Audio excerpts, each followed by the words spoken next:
Hi guys, welcome to my channel. My name is Simone.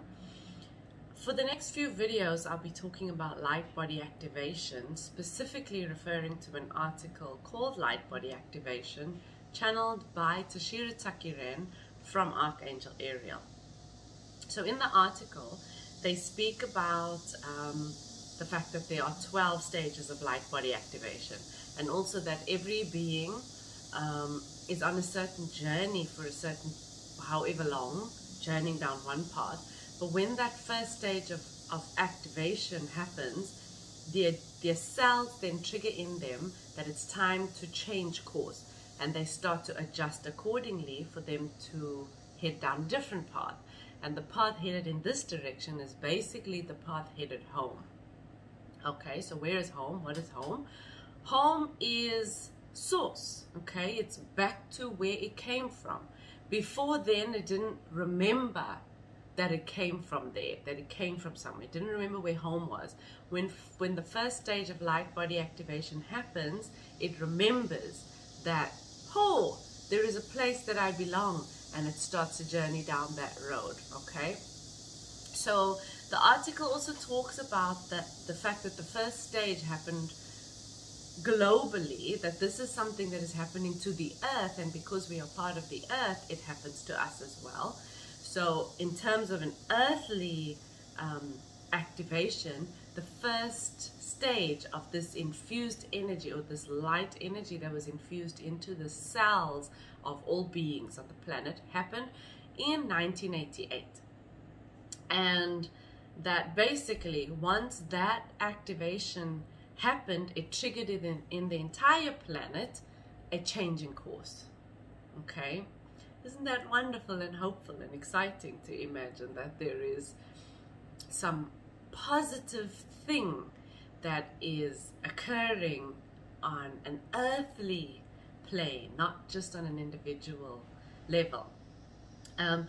But when this happens, as the light is triggered in our cells, as that light kind of sparks in our individual cells, it does a number of things, including having to clear out the stuff that was previously being held there. So what was previously being held in our cells?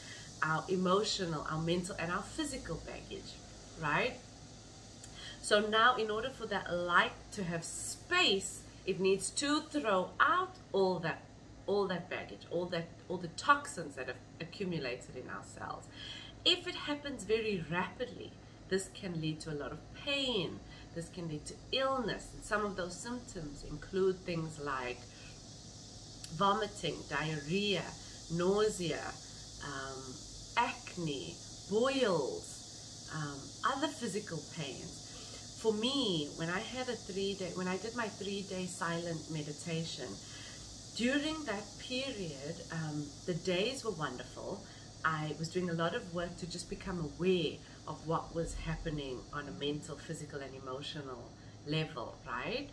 Not trying to change anything, but just to bring my attention to the fact that it was there. Just by becoming aware of it, often we're able to kind of release some of that information. We're able to release some of that tension, some of those toxins, right, as the article describes. And if it happens quickly, it can be really uncomfortable. So for me, for 3 nights during that meditation, I had night sweats. My bed would be, I was perfectly healthy at the time. My bed would be drenched and soaked by the morning. I would have to go to the bathrooms 4 times during the night, which was not common for me. I had so much pain in my chest and my upper back, which is in line with the heart chakra. So I imagine there was a lot of healing and releasing that was needing to be done then. So this is actually happening on a cellular level, not just a energetic level, in terms of it being, what's the word? I can't think of the word right now, but a finer energetic level that may not be perceptible or perceivable to our 5 senses, right? This is happening on a level that is able to be perceived by our 5 senses. So what happens when that light moves in is that there needs to firstly be that release, but there also needs to be this integration, right? And in order for this integration to happen, the cells start to kind of process this information more quickly. Let me come down to a little bit of the mechanics.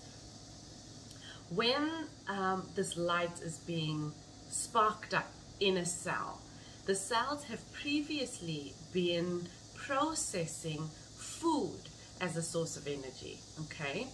And this is what they've become accustomed to, right? But when light is sparked up in the cell, they now learn that they can also use light as a source of energy.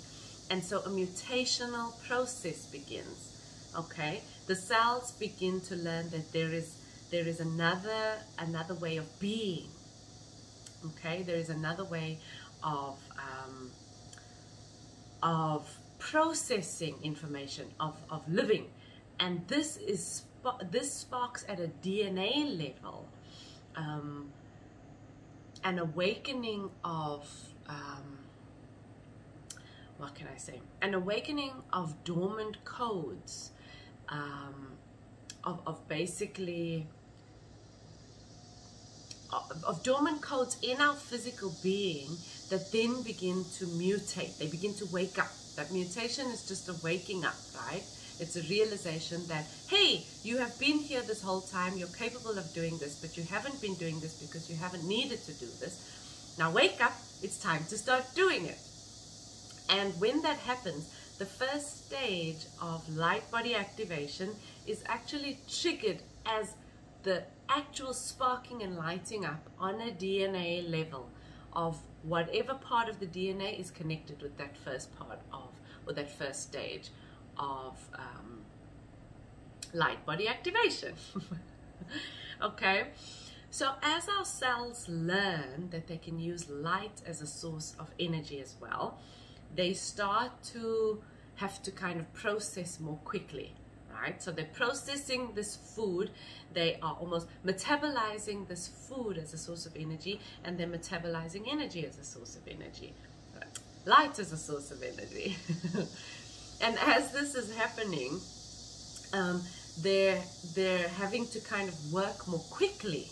Okay, so as they work more quickly, processing food and processing light, metabolizing each of them, giving our body what we need, they have to essentially raise in vibration. So this raising of vibration that you hear the spiritual community talk about so much is not just happening at a subtle level. That was the word I was looking for earlier.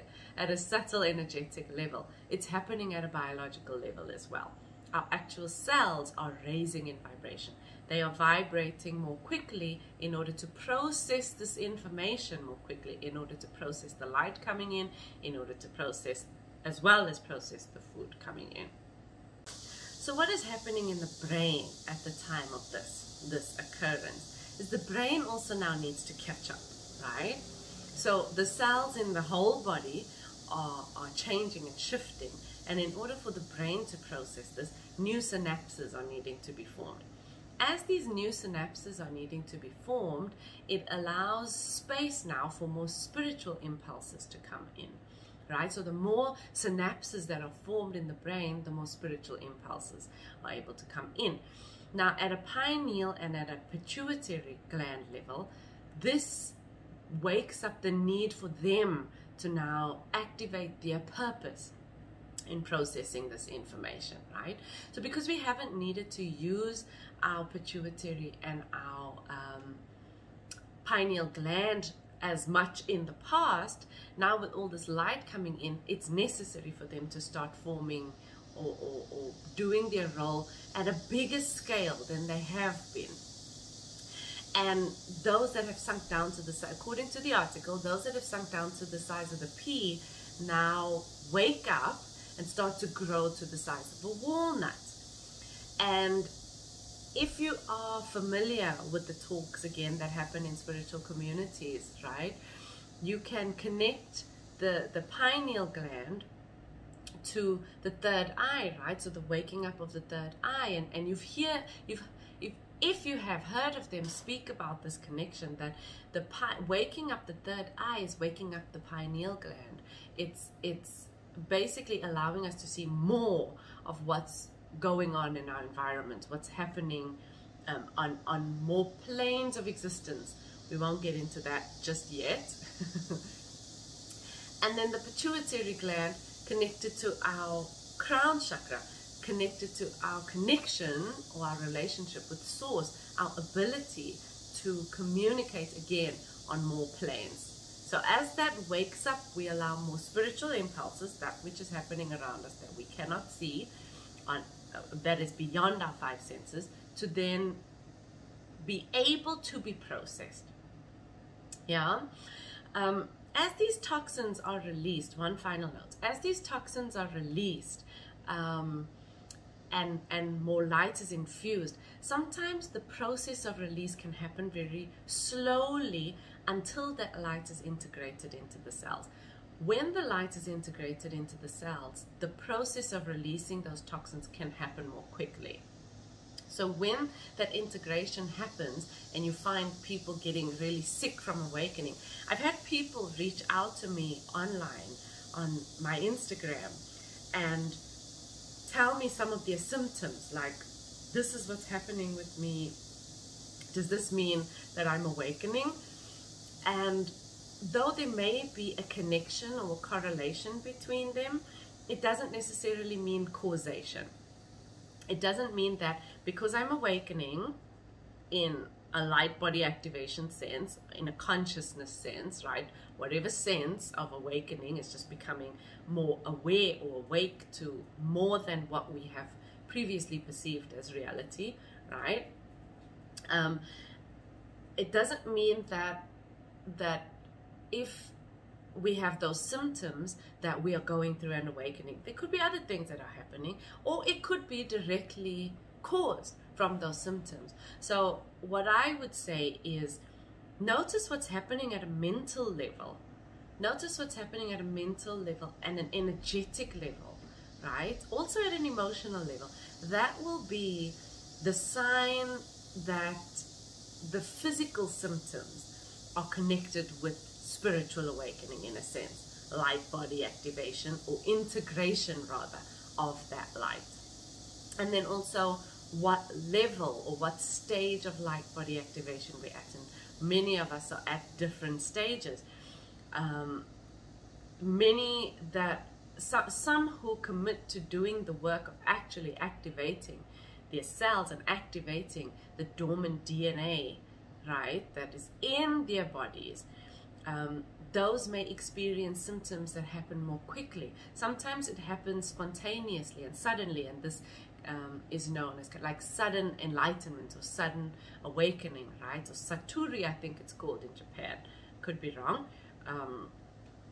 But basically this happens in a cyclical kind of way. So we start to, the light sparks, we start to release those toxins slowly or more quickly, depending on how integrated the light is, right? And then the cell settles down into its new state of being. And then it happens again. It releases more, and this kind of keeps happening until it finds its final resting place, which I guess before it kind of gets to that final resting place, there is a possibility it may be triggered to the next degree of, or the next stage of light body activation. And the level keeps climbing according to, or the stage keeps climbing according to the article up until the 12th stage of light body activation.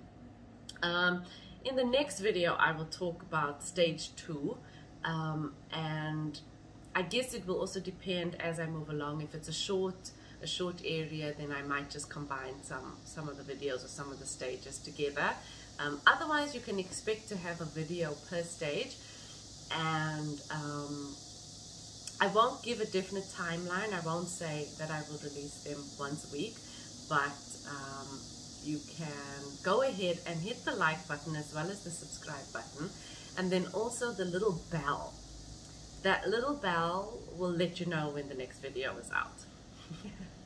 Okay guys, I hope this video was informative and helpful, and when I first came across this information, it gave me so much insight into understanding where I was personally on my journey of spiritual awakening, of spiritual enlightenment, of light body activation, because it's all connected, right? Enlightenment, becoming more light, right? I wish you guys a good one, and see you guys on the next one.